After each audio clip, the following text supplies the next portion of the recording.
Hello guys, कैसे हैं आप सभी। आई होप आप सभी अच्छे होंगे। My self doctor Mohsin Meena. तो गाइस, आपको जैसा कि पता है, कल रात को नीट का रिजल्ट आ गया है। जैसा कि मैं आपको बता भी रहा था कि जो 10 जून है और जो 15 जून है उसके बीच में आपका जो नीट का रिजल्ट है वो कभी भी आ सकता है। और जो आपकी काउंसलिंग है आयुष की और वेटनरी की, वो 15 जुलाई के बाद में कभी भी स्टार्ट हो सकती है।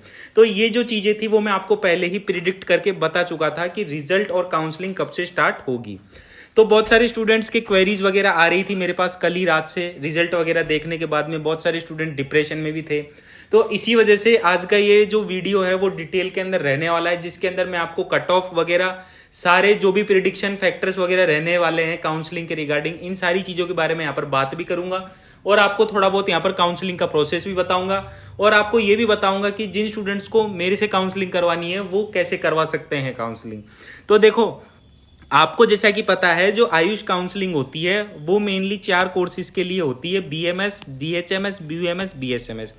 बीएमएस का मतलब होता है आयुर्वेदा, बीएचएमएस का मतलब होता है होम्योपैथी, बीयूएमएस का मतलब होता है यूनानी और बीएसएमएस का मतलब होता है सिद्धा। और बीएनवाईएस के लिए आपको कोई भी नीट मार्क्स रिक्वायर्ड नहीं होते हैं। जो नॉन क्वालिफाइड स्टूडेंट्स भी होते हैं या जो 12वीं पास स्टूडेंट्स होते हैं वो भी बीएनवाईएस मींस नेचुरोपैथी के अंदर एडमिशन ले सकते हैं। तो ये चीज सबसे पहले आपको क्लियर होनी चाहिए। फिर उसके बाद में दूसरी बात आती है वीसीआई काउंसलिंग किसके लिए कंडक्ट करवाई जाती है।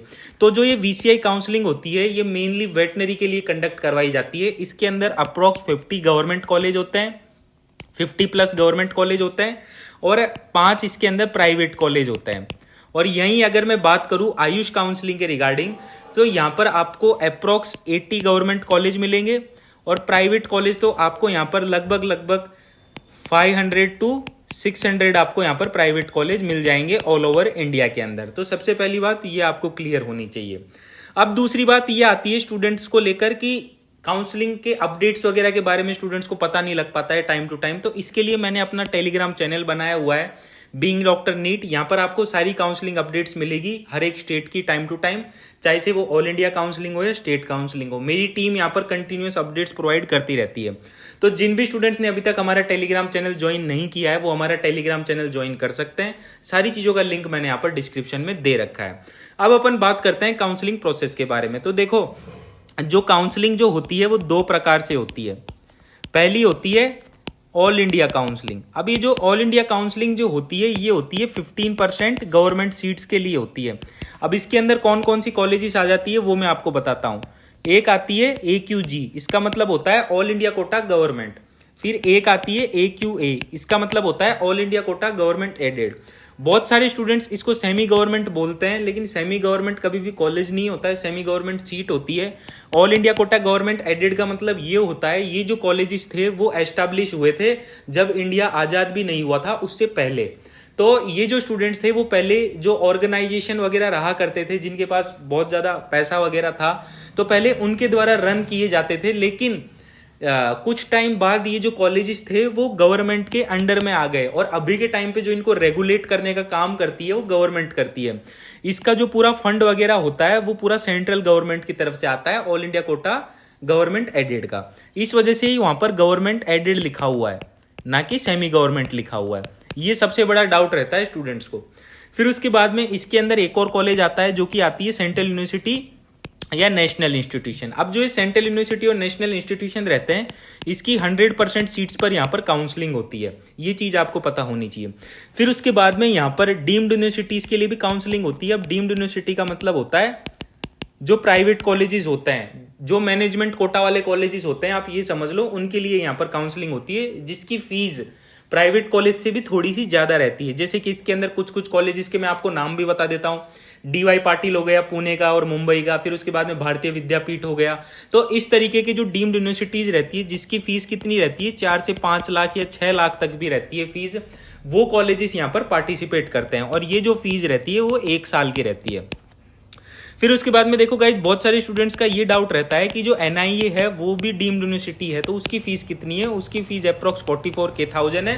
अब इसे एनआईए को डीम्ड यूनिवर्सिटी इस वजह से बनाया गया था। सबसे पहली बात है ये गवर्नमेंट की पहली डीम्ड यूनिवर्सिटी है और इसको गवर्नमेंट बनाने का रीजन ये था क्योंकि आपको पता है आयुर्वेदा का जो सेंटर है वो जयपुर है। जब आप बीएमएस में आओगे तब वहां पर आपको पढ़ने को मिलेगा कि जो आयुर्वेदा का सेंटर है वो जयपुर है और एनआईए को ज्यादा फंक्शनिंग करने के लिए, जैसे कि किसी की परमिशन वगैरह की जरूरत नहीं रहेगी अगर कोई भी बिल वगैरह पास करवाना होगा एनआईए को, तो सेल्फ कंडक्टिंग करवाने के लिए ही एनआईए को डीम्ड यूनिवर्सिटी यहां पर बनाया गया था, ताकि ज्यादा से ज्यादा चीजें यहां पर हो सके, ज्यादा से ज्यादा वर्क हो सके यहां पर। तो देखो, सबसे पहले अपन ने बात कर ली ऑल इंडिया काउंसलिंग के बारे में। अब इसके लिए कौन सी वेबसाइट होती है वो भी मैं आपको बता देता हूं। इसको कंडक्ट करवाती है EEEC, हर साल EEEC इसको कंडक्ट कराती है। फिर उसके बाद में दूसरी बात आती है स्टेट काउंसलिंग को लेकर। अब जो ये स्टेट काउंसलिंग होती है, ये कौन कौन सी वेबसाइट्स कराती है और ये किस प्रकार होती है वो भी मैं आपको बता देता हूं। देखो, ये होती है 85% सीट्स के लिए होती है स्टेट काउंसलिंग। अब किसी स्टूडेंट को प्राइवेट कॉलेज लेना है किसी दूसरे स्टेट में, तो उसे भी क्या करवानी पड़ेगी, स्टेट काउंसलिंग करवानी पड़ेगी। जैसे कि अगर मैं राजस्थान का रहने वाला हूं और अगर मुझे महाराष्ट्र में प्राइवेट कॉलेज लेना है, तो मुझे महाराष्ट्र की स्टेट काउंसलिंग करवानी पड़ेगी। उसके अंदर अलग से एक काउंसलिंग होती है ऑल इंडिया कोटा स्टूडेंट्स के लिए। अब बात आ जाती है यहां पर कि मैं 85% सीट्स के लिए एलिजिबल हूं या 15% सीट्स के लिए एलिजिबल हूं। तो आप वहां पर 15% प्राइवेट सीट्स के लिए एलिजिबल हो और कोई भी गवर्नमेंट सीट्स के लिए आप एलिजिबल नहीं हो। आप वहां पर सबसे पहला और सबसे बड़ा डाउट स्टूडेंट्स का यही रहता है। उसके बाद में दूसरी बात यह आती है कि जो ये स्टेट काउंसलिंग्स है वो कैसे कैसे कंडक्ट होती है। तो देखो, जब EEEC की काउंसलिंग स्टार्ट हो जाती है, उसके जस्ट फर्स्ट राउंड के बाद में जो स्टेट काउंसलिंग्स होती है उसकी काउंसलिंग यहां पर स्टार्ट हो जाती है। जैसे कि कर्नाटका के लिए अलग काउंसलिंग होगी, महाराष्ट्र के लिए अलग काउंसलिंग होगी, राजस्थान वगैरह के लिए अलग काउंसलिंग होगी। इन सबकी काउंसलिंग अलग अलग होती है और इन सबकी वेबसाइट्स वगैरह भी अलग अलग रहती है। तो सबसे पहली चीज आपको ये क्लियर होनी चाहिए कि काउंसलिंग भी अलग अलग है और वेबसाइट्स भी अलग अलग है हर एक स्टेट की। अब बहुत सारी जगह क्या होता है, MBBS की और आयुष की काउंसलिंग एक ही वेबसाइट द्वारा कंडक्ट कराई जाती है। जैसे कि झारखंड हो गया, झारखंड में एक ही वेबसाइट द्वारा कंडक्ट कराई जाती है। उसके बाद में और भी अदर स्टेट्स है जहां पर एक ही वेबसाइट द्वारा कंडक्ट कराई जाती है काउंसलिंग। और अलग अलग वेबसाइट जो होती है वो राजस्थान की होती है, यूपी की होती है, MP की होती है। तो इस तरीके से अलग अलग काउंसलिंग वेबसाइट्स भी होती है। एक वीडियो में डिटेल में आपके लिए लेकर आ जाऊंगा जहां पर मैं आपको सारी काउंसलिंग वेबसाइट्स के बारे में बता दूंगा। अगर किसी स्टूडेंट्स को वो वीडियो चाहिए तो आप कमेंट सेक्शन में कमेंट ड्रॉप कर देना, और आपको किसी और टॉपिक के रिगार्डिंग भी अगर आपको वीडियो चाहिए तो आप कमेंट सेक्शन में बता देना। और अगर कोई स्टूडेंट नया हो मेरे चैनल पे तो मेरे चैनल को सब्सक्राइब कर लेना। सारी लेटेस्ट अपडेट्स होगी आयुष काउंसलिंग और वेटनरी काउंसलिंग के रिगार्डिंग, वो आपको यहाँ पर मिलती रहा करेगी। फिर उसके बाद में बात आती है कि इस साल क्या क्या प्रिडिक्शंस और क्या क्या फैक्टर्स रहने वाले हैं काउंसलिंग के अंदर। तो देखो, मैंने आपको पिछली वीडियोस में भी बताया था, यहां पर जो पेपर लेवल था ना इस बार, वो कैसा था, मीडियम इजी था। और जो पिछले साल का जो पेपर लेवल था वो था मीडियम हार्ड। आपने देखा भी होगा, आपके मार्क्स चाहिए से अच्छे खासे आ रहे होंगे, लेकिन जब आप अपनी रैंक देख रहे हो तो आपकी जो रैंक है वो बहुत पीछे आ रही है। इस बार जिसके 508 या 510 नंबर आ रहे हैं उसकी रैंक भी यहाँ पर कितनी आ रही है, 1 लाख के अप्रोक्स आ रही है। ये जो भी स्टूडेंट्स ने एग्जाम वगैरह दिया है और जिन्होंने अपना नीट का स्कोर कार्ड देखा है उन सबको पता है। जिसके 634 नंबर है उसकी भी यहाँ पर जो रैंक है वो 10,500 के आसपास आ रही है। तो आप यहाँ पर देख सकते हो जो डिफरेंस है रैंक में वो कितना ज्यादा हुआ है। तो आप ये एक्सेप्ट करके नहीं चल सकते जो पिछले साल हुआ था, जैसे कि पिछले साल कट ऑफ कम हो गया था, तो जो पिछले साल हुआ था वही इस साल होगा। इस साल बिल्कुल उल्टा रहने वाला है, और उस उल्टा रहने का रीजन है नंबर ऑफ अपीयरिंग स्टूडेंट। पिछले साल 18 लाख थे, इस साल 21 लाख है, 3 लाख स्टूडेंट्स इंक्रीज हुए थे। यानी कि यहां पर जो ड्रॉप लेने वाले स्टूडेंट्स थे वो ज्यादा थे। और मेरे पास क्वेरीज वगैरह आई थी स्टूडेंट्स की, उसके हिसाब से भी मैं आपको यहां पर बता रहा हूं। मैक्सिमम जो क्वेरीज आई थी मेरे पास, किसी का 3rd ड्रॉप है, किसी का 4th ड्रॉप है, किसी का 5th ड्रॉप है। अब वो इस साल कॉलेज लेना ही लेना चाहते हैं मतलब। फिर उसके बाद में देखो यहाँ पर जो क्वालिफाइंग नंबर है उसमें भी बहुत बड़ा डिफरेंस आया है। पिछले साल जो क्वालिफाइंग नंबर था जनरल स्टूडेंट्स के लिए वो था 117, इस बार है 137। ओबीसी ST SC के लिए कितना था, पिछले साल 93 था, इस साल कितना है, 107 है। तो यहाँ पर आप देख सकते हो जो क्वालिफाइंग मार्क है ये भी बहुत ज्यादा इंक्रीज हुआ है, और इसी वजह से मैं आपको बता रहा हूं यहाँ पर जो कट ऑफ है वो थोड़ा इंक्रीज करेगा यहाँ पर। अब नंबर ऑफ आयुष कॉलेजेस की बात करूं मैं, आयुष और वेटनरी कॉलेजेस की, तो देखो हर साल जो कॉलेजेस हैं वो खुलते रहते हैं। यहां पर अगर मैं दोनों प्राइवेट और गवर्नमेंट कॉलेज की बात करने से पहले यहां पर मैं MBBS कॉलेजेस की बात करना चाहता हूं। पिछले साल 5,000 सीट्स इंक्रीज हुई थी गवर्नमेंट प्लस प्राइवेट के अंदर। इस साल लगभग 2300 के समथिंग सीट्स इंक्रीज होने वाली है गवर्नमेंट प्लस प्राइवेट के अंदर। ये तो बात कर ली अपने एमबीबीएस के अंदर। अब देखो आपको जैसा कि पता है पिछले साल की जितनी यहाँ पर सीट्स वगैरह इंक्रीज नहीं हो रही है, तो यहाँ पर जो कट ऑफ है वो सीधी सी बात है ज्यादा जाएगा। और दूसरी चीज यहाँ पर ये है कि जो आयुष और वेटनरी कॉलेजेस है वो यहाँ पर इतने ज्यादा नहीं खुलने वाले हैं।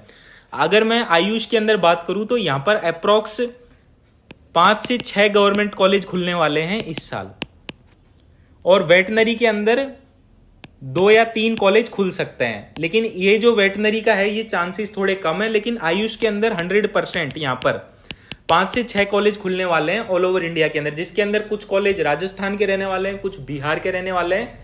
तो यहाँ पर कुछ कॉलेजेस खुलने की संभावनाएं हैं, क्योंकि पिछले साल भी इसका नोटिफिकेशन आया था यहाँ पर। तो यहाँ पर अप्रोक्स अगर मैं मोटी मोटी बात करूँ तो यहाँ पर 400 के समथिंग यहाँ पर सीट्स जो है वो बीएमएस में भी यहाँ पर इंक्रीज होगी, और इसी तरीके से बीएचएमएस में भी कुछ कुछ कॉलेजेस यहाँ पर खुलेंगे बीएचएमएस और बीयूएमएस में। तो 100-200 सीट्स यहाँ पर बीएमएस जो बीएचएमएस है और बीयूएमएस की है वो भी आप यहाँ पर मानकर चल सकते हो।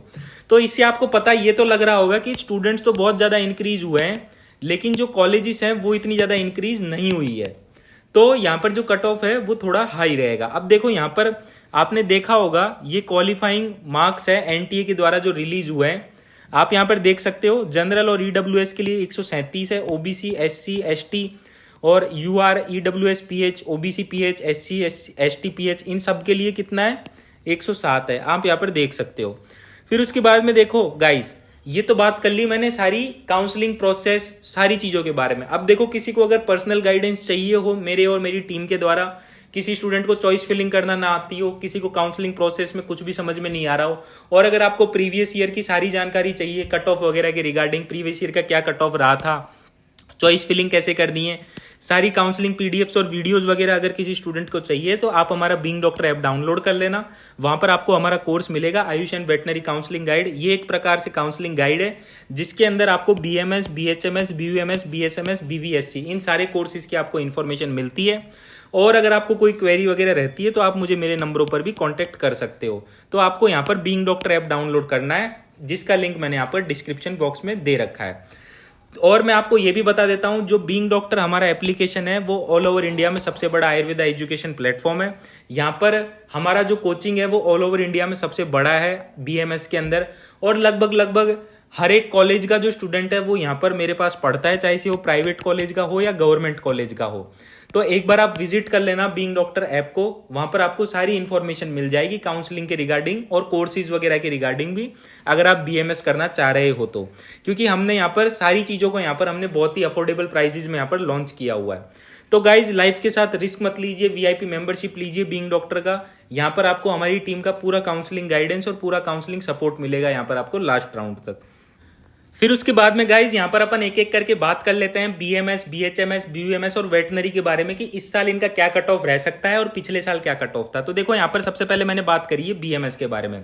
तो 2022 के अंदर जो बीएमएस का कट ऑफ था वो जनरल कैटेगरी के लिए 495 था, ईडब्ल्यूएस के लिए 492 था, ओबीसी के लिए 494 था, एससी के लिए 352 था, एसटी के लिए 200 मार्क्स था। अब ये तो बात हो गई प्रीवियस ईयर के कट ऑफ के रिगार्डिंग, प्रीवियस ईयर के कट ऑफ के रिगार्डिंग ये बात हो गई। अब क्या इन मार्क्स पर इस साल का नंबर कॉलेज लग सकता है मुझे? तो मैं इसके लिए कहूंगा ना, बिल्कुल कॉलेज नहीं लगेगा अगर किसी स्टूडेंट के इतने मार्क्स आ रहे हैं। इसके लिए आपको लास्ट राउंड तक काउंसलिंग करानी पड़ेगी, और साथ ही साथ में आपको पिछले साल के कुछ प्रिडिक्शंस और कुछ फैक्टर्स आपको पता होने चाहिए। देखो कुछ पिछले साल क्या क्या प्रिडिक्शंस और क्या क्या फैक्टर्स थे वो मैं आपको बता दे रहा हूं। पिछले साल नंबर ऑफ अपीयरिंग स्टूडेंट्स भी कम थे।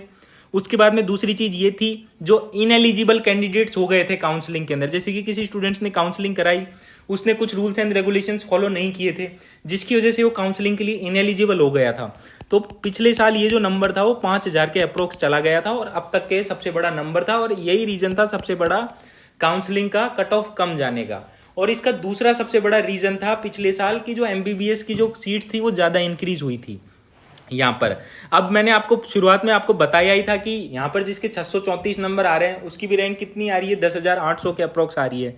तो यहाँ पर आप देख सकते हो जो मार्क वर्सेस रैंक है उसमें बहुत ज्यादा यहाँ पर वेरी हुआ है। इसके लिए रिगार्डिंग मैं यहाँ पर अलग से एक और वीडियो भी लाऊंगा मार्क वर्सेस रैंक के रिगार्डिंग, वो भी आप देखना, जिससे आपको पूरा एनालिसिस हो जाएगा कि यहाँ पर कट ऑफ क्या क्या रह सकता है। तो देखो 2023 के लिए मैं आपसे यही कहूंगा, अगर किसी स्टूडेंट्स के 520 या 530 के अप्रोक्स आ रहे हैं जनरल, ईडब्ल्यूएस और ओबीसी के अंदर, वो बिल्कुल सेफ है। उसे 60% यहाँ पर कॉलेज मिल जाएगा। लेकिन जिसके यहाँ पर 525 या 525 से नीचे हैं उन्हें थोड़ी बहुत यहाँ पर दिक्कतों का सामना करना पड़ सकता है। लेकिन मैं ऐसा भी नहीं कहूंगा यहाँ पर आपको कॉलेज नहीं मिलेगा, यहाँ पर आपको लास्ट राउंड तक ट्राई करना पड़ेगा। और अगर कोई स्टूडेंट अच्छे से काउंसलिंग करता है, अच्छे से चॉइस फिलिंग करता है, सारी चीजों को ध्यान में रखते हुए काउंसलिंग प्रोसेस को अच्छे से करता है, चाहे से वो स्टेट काउंसलिंग हो या ऑल इंडिया काउंसलिंग हो, तो उसे कॉलेज मिलने की पॉसिबिलिटी है, चाहे से उसके 470 या 480 मार्क्स ही क्यों ना हो जनरल, ईडब्ल्यूएस और ओबीसी के अंदर। और यहाँ पर अगर मैं एससी और एसटी की बात करूं तो अगर किसी स्टूडेंट के यहाँ पर अगर 300 भी मार्क्स हैं या 250 तक भी मार्क्स हैं एसटी कैटेगरी में, तो उसे भी यहाँ पर काउंसलिंग करवानी चाहिए। क्योंकि देखो, आप जब तक ट्राई नहीं करोगे काउंसलिंग के अंदर तब तक आपको कैसे पता लगेगा। और बाद में आपको पता लगा कि आपको आपके मार्क्स पर अगर आपको यहाँ पर कॉलेज मिल गया है तो बाद में आप ही को रिग्रेट होगा यहाँ पर। तो सबसे बेस्ट यही है, आप अपना एफर्ट्स डालो लास्ट राउंड तक, ताकि जो भी है वो आपको पता लग सके और जो भी आपको मिलना होगा वो आपको काउंसलिंग के थ्रू ही मिलेगा यहाँ पर। तो आप अच्छे से लास्ट राउंड तक काउंसलिंग कराओ। तो लास्ट में मैं आपसे यही कहूंगा, जनरल, ईडब्ल्यूएस और ओबीसी में किसी के अगर यहाँ पर 470 यहाँ जहां तक कि 470 480 आ रहे हैं वो भी काउंसलिंग कराओ यहाँ पर। और जिसके एससी और एसटी में 300 से 250 आ रहे हैं वो भी काउंसलिंग करवा सकता है यहाँ पर बीएमएस की। और अगर मैं यहाँ पर बीएचएमएस की बात करूँ तो बीएचएमएस में आप यहाँ पर देख सकते हो 2022 का कट ऑफ यहाँ पर रहा था 376, ईडब्ल्यूएस का रहा था 358, ओबीसी का रहा था 375, एससी का रहा था 279, एसटी का रहा था 150। तो यहाँ पर देखो, सबसे पहले मैं बात करता हूँ जनरल, ईडब्ल्यूएस और ओबीसी के अंदर। तो यहाँ पर जिन भी स्टूडेंट्स का जो मार्क्स है वो यहाँ पर 350 प्लस है, वो सारे स्टूडेंट्स यहाँ पर काउंसलिंग कराओ। और अगर मैं सेफ मार्क्स की बात करूं तो यहाँ पर जिस स्टूडेंट के 450 से ज्यादा नंबर आ रहे हैं, 450 या 440, वो स्टूडेंट बिल्कुल सेफ है, उसे होम्योपैथी आराम से मिल जाएगा यहाँ पर। और अगर मैं यहाँ पर एससी एसटी की बात करूं तो जिस भी स्टूडेंट्स के यहाँ पर 120 मार्क्स से ज्यादा है तो उन सभी स्टूडेंट्स को यहाँ पर बीएचएमएस का काउंसलिंग करवाना चाहिए। फिर उसके बाद में हम बात करते हैं बीयूएमएस की। तो बीयूएमएस का जो पिछले साल का कट ऑफ रहा था वो रहा था 360, ईडब्ल्यूएस का रहा था 342, ओबीसी का रहा था 345, एससी का रहा था 157, एसटी का रहा था 122। अब यहाँ पर भी मैं यही कहूंगा, जनरल, ईडब्ल्यूएस और ओबीसी में जिसके भी यहाँ पर 300 के अप्रोक्स भी मार्क्स आ रहे हैं उन सबको यहाँ पर काउंसलिंग करवानी चाहिए। और एससी एसटी के अंदर अगर किसी के 100 मार्क्स भी आ रहे हैं तो उसे भी यहाँ पर काउंसलिंग करवानी चाहिए। 100 मार्क्स का मतलब यहाँ पर मेरा ये है कि जो क्वालिफाइड है। फिर उसके बाद में देखो, यहां पर मैं बात करता हूं बीवीएससी की। तो बीवीएससी का जो कट ऑफ है वो इस साल बहुत ज्यादा हाई रहने वाला है, क्योंकि यहां पर जो नए कॉलेजेस हैं वो मुझे नहीं लगता इस साल कोई खुलेगा कोई नया कॉलेज। और यहां पर जो ये कट ऑफ है, ये जो जितने भी मैं आपको कट ऑफ्स वगैरह बता रहा हूं वो मैं आपको बता रहा हूं स्ट्रे राउंड के। ये कोई भी फर्स्ट राउंड के कट ऑफ नहीं है, ये सारे के सारे स्ट्रे राउंड का मतलब होता है लास्ट राउंड जो हुआ था काउंसलिंग के अंदर, चाहे से वो आयुष काउंसलिंग हो या बीसीआई काउंसलिंग हो। तो ये जो स्ट्रे राउंड हुआ था ऑफलाइन, उसका मैं आपको कट ऑफ बता रहा हूं यहां पर। तो देखो, जिसके भी इतने मार्क्स आ रहे हैं वो काउंसलिंग तो करवा हुई इस साल 2023 के अंदर, लेकिन जो सेफ स्कोर है वो मैं आपको बता देता हूं इस साल। जिसके यहाँ पर 520 से 530 आ रहे हैं वो यहाँ पर थोड़ा बहुत सेफ कह सकते हो आप यहाँ पर। और जिसके यहाँ पर एससी और एसटी में यहाँ पर 400 प्लस है वो यहाँ पर सेफ है बीवीएससी के अंदर। लेकिन जिस भी स्टूडेंट्स के यहाँ पर 460 टू 470 के अप्रोक्स आ रहे हैं वो भी यहाँ पर बीवीएससी की काउंसलिंग कराओ। और एससी एसटी में जिसके 350 प्लस हैं वो यहाँ पर काउंसलिंग करवा सकता है वेटनरी की। तो इतना आपको ध्यान रखना है वेटनरी की काउंसलिंग में, बीयूएमएस, बीएचएमएस और बीएमएस की काउंसलिंग के अंदर। तो ये कट ऑफ वगैरह जो है वो मैंने प्रिडिक्ट किया है अपने हिसाब से, क्योंकि देखो सीधी सी बात है, कट ऑफ तो ज्यादा जाएगा, लेकिन यहाँ पर जो स्टूडेंट्स अच्छे से दिमाग का प्रयोग करता है, शांत रहकर सारी चीजों को अच्छे से कंडक्ट करता है, अपनी काउंसलिंग वगैरह को, चॉइस फिलिंग अच्छे से करता है, पूरा का पूरा जो खेल रहता है वो चॉइस फिलिंग के ऊपर डिपेंडेंट रहता है। अगर आप चॉइस फिलिंग अच्छे से कर रहे हो, काउंसलिंग प्रोसेस अच्छे से कर रहे हो, रूल्स रेगुलेशंस आपको पूरा पता है काउंसलिंग के बारे में, तो आपको लास्ट राउंड तक भी अच्छा कॉलेज मिल सकता है। और मैं आपसे यही कहूंगा, हार मत मानो, लास्ट राउंड तक आप अपनी ट्राई करो। और फिर भी अगर आपको कोई डाउट रहता है तो आप मुझे मेरे नंबरों पर कांटेक्ट कर सकते हो। सारी चीजों का जो लिंक है वो मैंने डिस्क्रिप्शन बॉक्स में दे रखा है। आप मेरा टेलीग्राम चैनल के अंदर ज्वाइन हो जाओ, मेरा बीइंग डॉक्टर ऐप डाउनलोड करो, वहां पर आपको सारी इन्फॉर्मेशन आपको वहां पर टाइम टू टाइम मिलती रहेगी। तो गाइस, इस वीडियो के अंदर इतना ही था। आई होप गाइज आपको ये वीडियो पसंद आई होगी। और गाइज, अगर आपको ये वीडियो पसंद आती है तो ज्यादा से ज्यादा अपने दोस्तों में शेयर करें। थैंक यू दोस्तों मेरी वीडियो देखने के लिए।